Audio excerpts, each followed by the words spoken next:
प्रतापगढ़ के कुंडा से विधायक रघुराज प्रताप सिंह उर्फ राजा भैया एक बार फिर से चर्चा में हैं। यूपी विधानसभा के हालिया सत्र में उनके बयानों ने सियासी गलियारे में हलचल मचा दी है। राजा भैया के रुख को देखकर ऐसा लग रहा है कि उन्होंने एक बार फिर से अपना पाला बदल दिया है। सत्र के दौरान संभल पर चर्चा करते हुए सपा के विधायक ने सरकार को घेरने की कोशिश की। इसके जवाब में राजा भैया ने सपा विधायक को आड़े हाथ लिया। उन्होंने कहा, मस्जिद का सर्वे कोर्ट के आदेश पर हुआ है। अगर कोई इससे असहमति रखता है तो उसे सुप्रीम कोर्ट में अपील करनी चाहिए, न कि पत्थरबाजी करनी चाहिए। राजा भैया के इस बयान पर सीएम योगी मुस्कुरा उठे।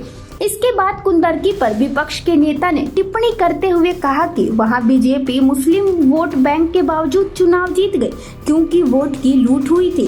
राजा भैया ने पलटवार करते हुए कहा, क्या यह जरूरी है कि जहां जिस धर्म के वोट ज्यादा हैं वहां उसी धर्म का विधायक जीते? अगर ऐसा है तो हिंदू बाहुल्य इलाके में मुस्लिम उम्मीदवार जीतने को भी वोट की लूट कहा जाना चाहिए।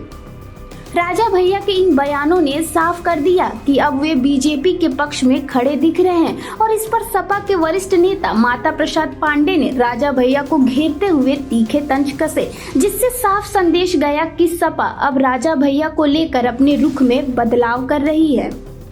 राजा भैया की इस बदलती रणनीति से सपा प्रमुख अखिलेश यादव नाराज बताए जा रहे हैं। उन्होंने 2027 के विधानसभा चुनाव को लेकर तैयारी तेज कर दी है। खबर है कि अखिलेश ने अपने कट्टर समर्थक गुलशन यादव को कुंडा सीट से लड़ने का आदेश दे दिया है। सपा पूरी ताकत के साथ इस सीट पर राजा भैया को चुनौती देने की योजना बना रही है। राजा भैया लंबे समय से कुंडा सीट पर अपराजय रहे हैं, लेकिन अब सपा का फोकस उन्हें हराने पर है। गुलशन यादव को कुंडा सीट पर तैयार किया जा रहा है। 2027 के चुनाव में यह देखना दिलचस्प होगा कि क्या गुलशन यादव सपा के समर्थन से राजा भैया के इस गढ़ को हिला पाएंगे।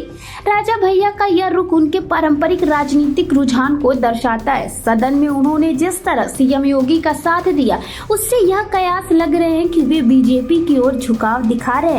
लेकिन राजा भैया के इस बदलाव से सपा सतर्क हो गई है। आपको क्या लगता है, क्या 2027 में राजा भैया को गुलशन हरा पाएंगे या नहीं? अपनी राय कमेंट में जरूर बताएं।